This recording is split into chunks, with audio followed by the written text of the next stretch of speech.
700 ዓመት የኖረችው ቅርስ ደብረ ሲና ማርያም። የሚሰማው የአዕዋፋት ድምፅ ነው። ክቧ ቤተ ክርስቲያን ልዩ ድባብ ያለው ቅጥር አላት። ጣና ሁሌም ለስለስ ያለ ድምፁን ሲያሰማ ትኖራለች። ዕድሜ ጠገብ ዛፎች ቅጥሯን ከሰማይ ከልለውታል። በደንቢያ ምድር ስማቸው ጎልቶ ከሚጠቀስ ቅርሶች መካከል ቀደምቷ ናት ደብረ ሲና ማርያም።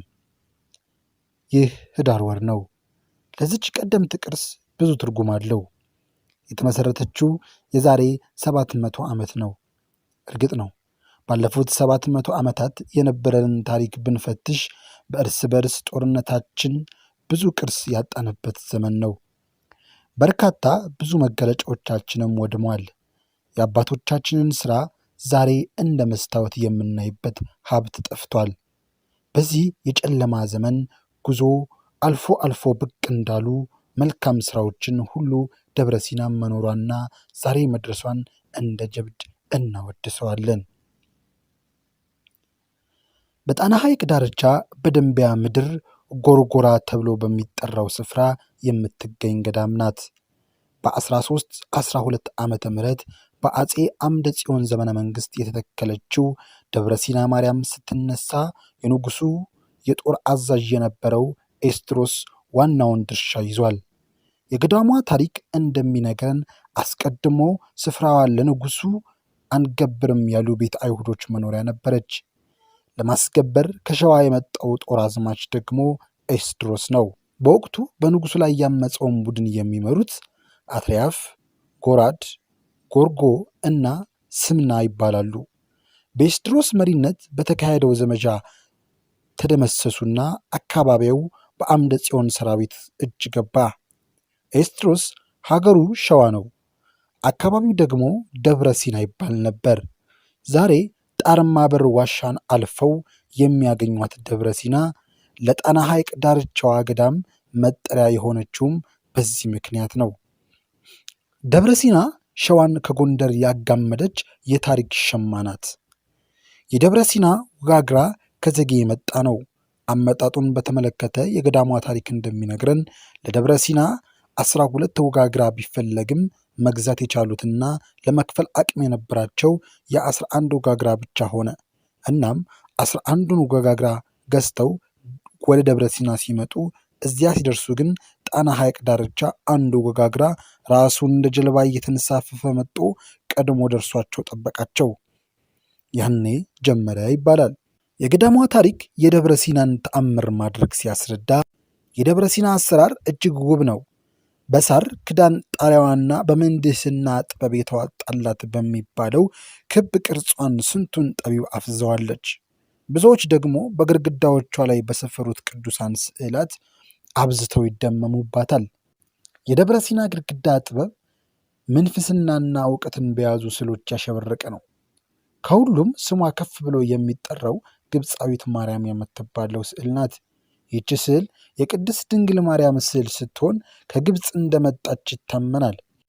የስዕሏን ታሪክ በተመለከተ ያገኘሁት መረጃ ቀድሞ እቴጌ መለኮታዊት ሱባኤ ገብተው ያሰሯት ሲሆን ሌባ ሰርቆ ወደ ግብፅ ወስዷታል። በሀገረ ምስር ግን አልኖረችም። በተአምር ወደ ደብረ ሲና ተመለሰች። በዚህ ምክንያት ሀገሬው ዛሬም ግብፃዊት ማርያም ይላታል። ደብረ ሲና እኒህን በመሳሰሉ ታሪኮች የምትገለጽ ቀደምት ገዳም ናት። ዛሬ በጣና ሐይቅ ጎርጎራ ወደብ ዳርቻ በምትገኝ ቀደምት ቅርስ ለጎርጎራና አካባቢው መጎብኘት ምክንያት ሆና በኢትዮጵያ ቱሪዝም ለጎብኚ መምጣት የድርሻቸውን ከተወጡት መገለጫዎቻችን ውስጥ ለመቆጠር ችላለች። 700 ዓመታትን መኖር ብዙ ነው።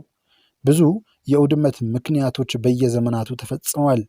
እርስ በርስ በሚካሄዱ ጦርነቶች መስጂድና ቤተ ክርስቲያን ስናጣ የኖርን ህዝቦች ነን። ዘረፋውና የቃጠሎውንም የነበረን ሲቀማ ኖሯል።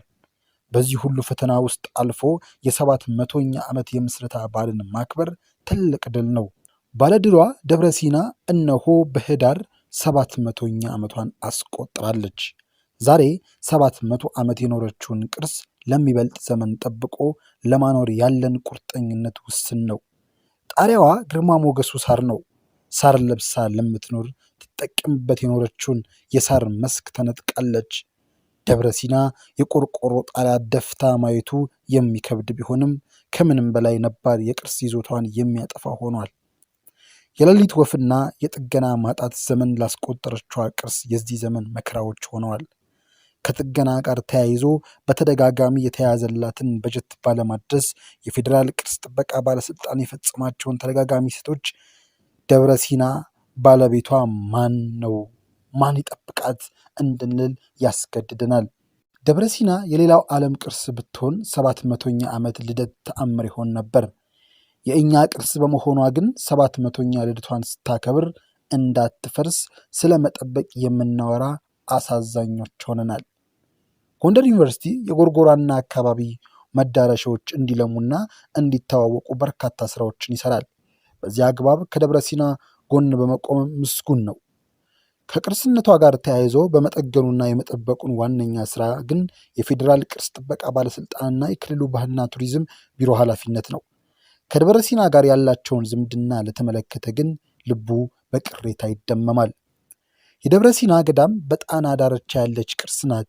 በሌላ በኩል እንደ መንዳባ፣ ገሊላ፣ ጀበራ፣ ናርጋ ለመሳሰሉ ገዳማት መነሻና መድረሻ ናት። በመንፈሳዊ ቅርስነቷ ብቻ ሳይሆን በተፈጥሯዊ ገጽታዋም የጎብኝን ልብ ታሸፍታለች። በርካታ ቅርሶች ያሏት ቀደምቷ ገዳም ዛሬም ድረስ ለጎብኚ የሚሆን ሙዚየም የላትም። 700 ዓመታትን ለኖረች ቅርስ ሙዚየም ህልም የሆነው በእኛ ሀገር ብቻ ይመስለኛል። የደብረ ሲናን ዕድሜ ስንቆጥር የራሳችንን አስተዋጽኦ አብረን ብንቆጥር በራሳችን እናፍራለን። ደብረ ሲና ካስቆጠረችው ዕድሜ በቁጥር የሚበልጥ ቅርስ አውድመን ዛሬ ብንደርስም የቀረንን እንደ ደብረ ሲና ያለውን ሀብት ከክፉ መጠበቅ ላይ አሁንም የእናቴ መቀነት አደናቀፈኝ ባዮች ነን።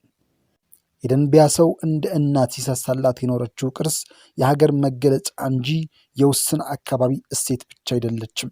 ደብረ ሲናን የሀገር ሀብት ናት ብሎ መስራት ላይ የስራው መንፈስ የሌለን ህዝቦች ነን። ምንም ሳንስራ ቅርሶቻችንን 700 ዓመት ሲደርሱ እድል ምን ያክል ለእኛ እንደምታደላን እንኳን አምነን በቁጭት አንነሳም። ከደብረ ሲና የ700 ዓመት ጉዞ ብዙ ልንማር ይገባል። ቀሪ 700 ዓመታትን በክብር እንድንኖር ስለ ቅርሳችን መጨነቅ ይገባናል። ባለቤቶች መሆን አለብን። ደብረ ሲና ብዙ ዘመን አስቆጠረች እንጂ ብዙ ስጋት ያንዣበበባት ቅርስ ናት።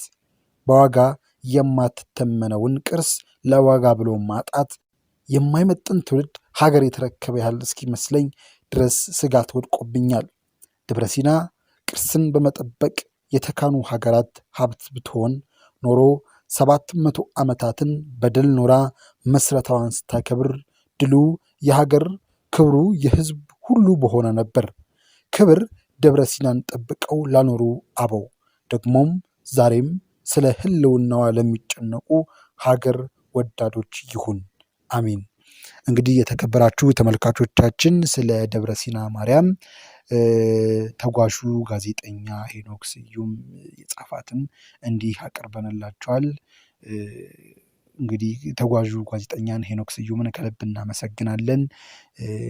ይህንን 700 ዓመት ያስቆጠረውን ቤተክርስቲያን በእንደዚህ መልኩ ለህዝብ እንዲዳረስ በመጻፉ ከልብ እናመሰግናለን። በዛን ወቅት እንግዲህ 700 ዓመቱ በሚከበርበት ጊዜ ብዙ የሚዲያ አካላት በዛ አካባቢ እንደተገኙ መረጃዎች አሉን። እነዚህ ሚዲያ አካላቶች ስለዚች ቤተክርስቲያን ብዙ መረጃ እንደሚያወጡ ተስፋ እናደርጋለን። እኛ ግን እናንተ የዳንቴል ቤተሰቦች ይህንን እንድታወቁ ይህንን ቤተክርስቲያን እንድታውቁ በማለት ይህንን አቅርበንላችኋል። ዳንቴል ቲዩብን ሰብስክራይብ አድርጉ። በቀጣይ እስከምንገናኝ መልካም ጊዜ ይሆንላችሁ። ኢትዮጵያንና ህዝቦቿን እግዚአብሔር ይባርክ።